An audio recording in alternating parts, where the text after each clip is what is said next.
chika chumuchunka habukushikanisa kandi chikija kushoma ubushemwe buvuranda zagenda ankushaho tuwe mu cweke ico bari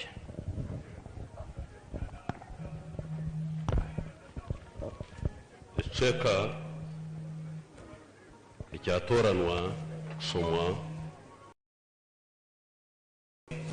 ebahaya kabiri Paulo yahandikire Timotheo esura ne yakana ejo kusoma ni ntanki amusorongo ugwa mukaga. The second epistle to Timothy, Paul's epistle to Timothy, chapter 4, I'm reading from verse 6. Nza kusoma nyankore aha kuba nambwenu yobona he kutamba kempongano yecyo kunywa ishwa hayitambiro kandi obona kubwanjye boko rwo munsi bwirire heyi ndwaye no kurwana kurungi urugendo rwanjye ntegereza kuyikirisa ekitsigaire mbikirwo kirunga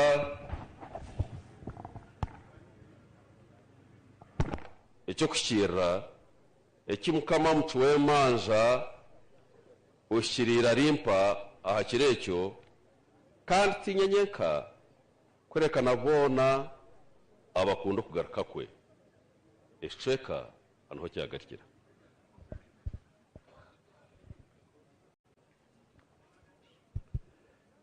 abarakutwebembera nkoku Lord Bishop yatabura mwije mwakire umuzindaro.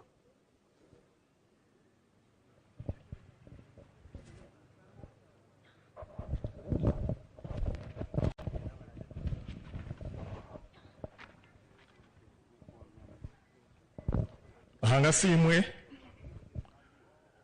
simwe.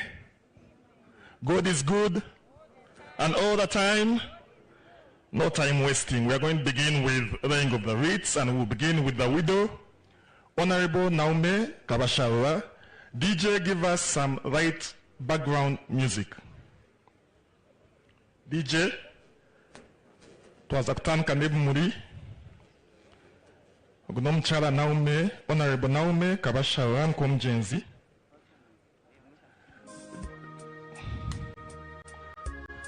UPDF, maybe you could create some space.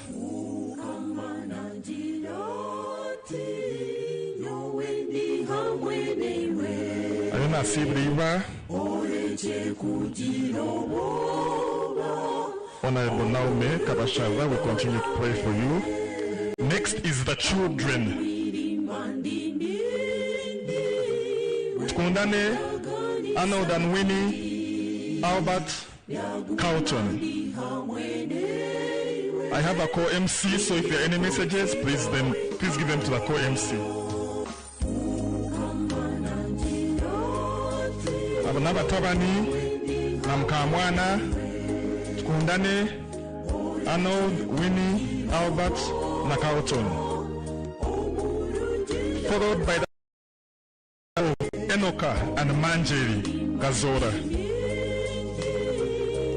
Enoka and Manjeri Kazoora. And they include the remaining sisters and Sarina. Omunda Yumjenska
Otaferwa aha tayari West.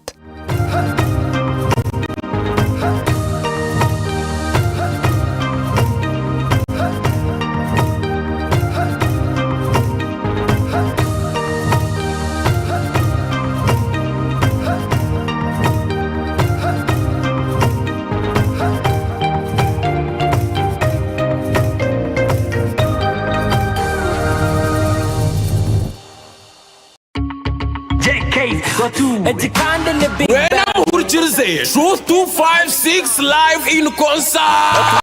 Ibiro makumyabiri na mukaga byo kwa kana enguto zona nizorekera Mbalala University in Ngomesho Truth 256 live in concert. Ubwashagatirwa beshongoza abandi baburenje rwizoba hamwe na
this kugira ngo twongere gukora that girl child empowerment, twongere kuhereza abici bitu okweyikirizamo na no kubayereka ngo they can do it, nabasa gukora by'abandi bakora kugira ngo nabo basa kujya kibayongera ayihanga.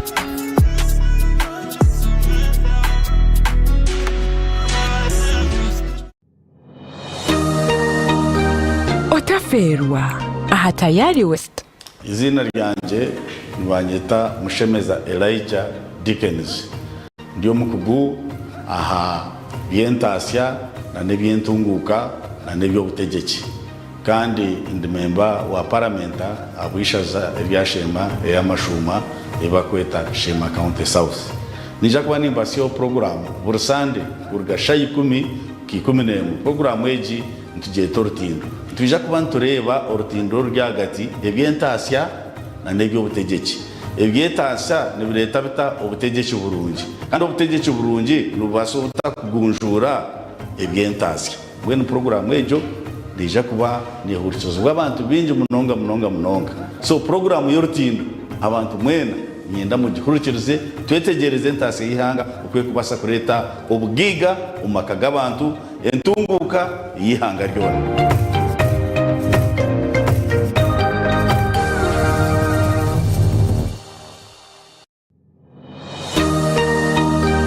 Otaferwa aha tayari West.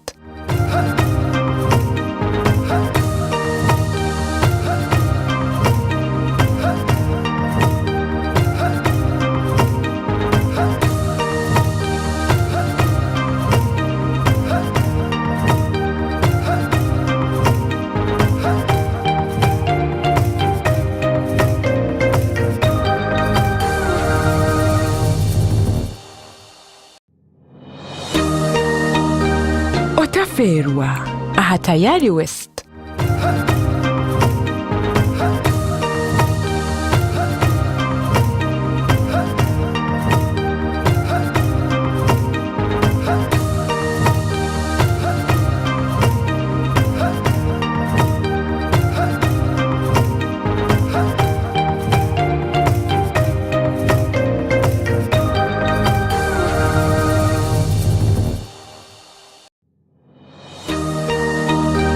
Otaferwa aha tayari West. Twatira makuru ageshonga aha tayari West kurwo mushonda zona nanye matnebe amena danda kwa kunda kurugoro kumaza bakora katano kurgashaha ibiri zo mabazeo kustyashaha ishatu zo mabazeo. Otaferwa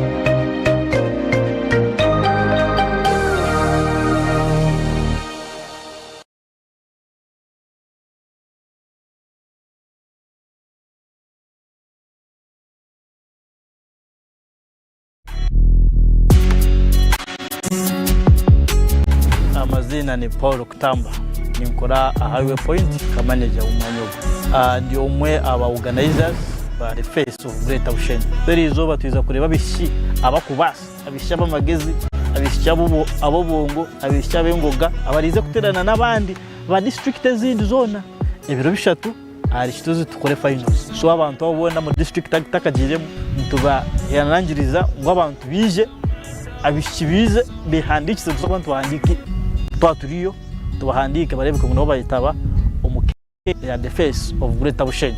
Ekintu ekyo one ntwenda kugareza obumwe bwa Greater Bushenyi. Bushenyi yegekere district mpango eje bayire mu district 5 so ntwenda tugarize obumwe bwa district obumwe butuleta ntwenda twete abishyabo begite chairman rero C5 ya wa district ya iziri yakuratira bishikibe nawe yari bati chairman wa district ndizo basa kwana magezi district tunguka ntwenda gukora women empowerment abishikiba ryo kubabuzire amani bayo w'amasuko so turiyo tubeta ngo bishikibize bafuna amasuko tubongera amasuko gukora ki gukubaho tubegise skills ezo kwebisaho kwiyo kushoma kunko mu kirasi cyoka basa kwiza bege hands on bine kora sabuni gukora ki bafune mwene kweyereka bafune imirimo so ncho steriliwe zempaka tuitabishibi tabariyo kabari abayewira amasuko twa uplifting barebe ngo bafuna ki icyo gukora.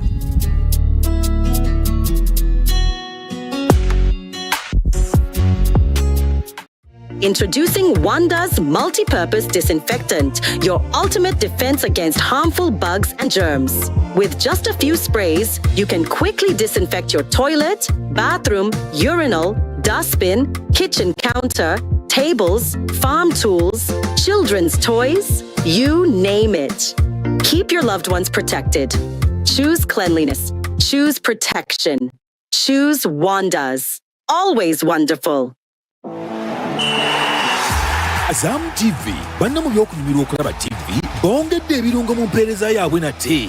Funa kit ya AZAM TV ku $8 gyokka. Kituufu ddala $8. Oba funa dikoda ya AZAM TV ku $4 gyokka. Ke kaseera okwemala egguga ne La Liga, Italian Serie A, German Bundesliga, Ligi ya Saudi Arabia ne Carabao Cup ku AZAM Plus ne Play Package mu HD. Nyumirwa ebinna Uganda ku Kyamuka TV ku AZAM Pure ku $13 zokka buli mwezi. Nyumirwa ebyemizannyo ebya buli kika ne AZAM TV. Ekyasinze okuba ebbeeyi layisi wano. Genda wa agenti waffe yenna oba okube ku ssimu nooti 3 3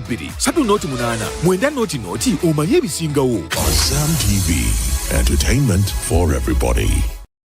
Chituzi Highway Point yakureetera empaka z'abanyamurungi. Ezi nizo beesira the face of Greater Bushenyi Beauty Pageant. Orekakasa hakubonera eja oyehandikise kandi oyetaba mu mpaka ezi. Oyijuke empaka ezi neza kuba mu district zone za Greater Bushenyi. Turinde omu district yawe. Rero grand final n'ey'ebiro 3/5 ahari Chituzi Highway Point omuri Bushenyi. Aho muhanguza rija kurangirirwa kandi akahangurente n'ebirabo nyamwingi. Utaferwa beshongoza izoberyo Spice Diana ari kucamura buryomwe. Okutahamu n'emitwaro 2 kandi abarenda kushitama hameza ya VIP emitwaro 30. Ijuka ngwempakezi zona ziraza kwole kwa butunu aha Tayari West TV. Ishagikirwe Chituzi Highway Point na Tayari West.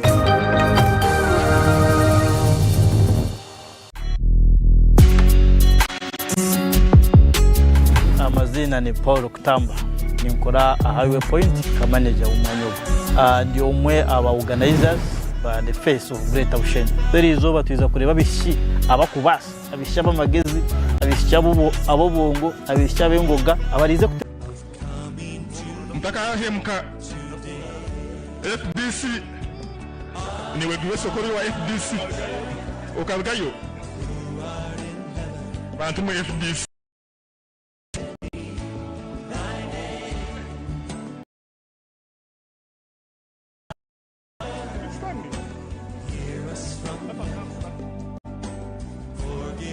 FDC one Uganda. I'm happy to see you. I didn't know you're still there.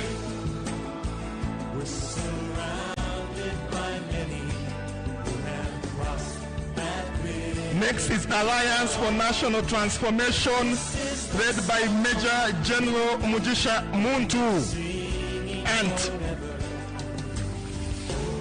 And that was Uncle John's last party.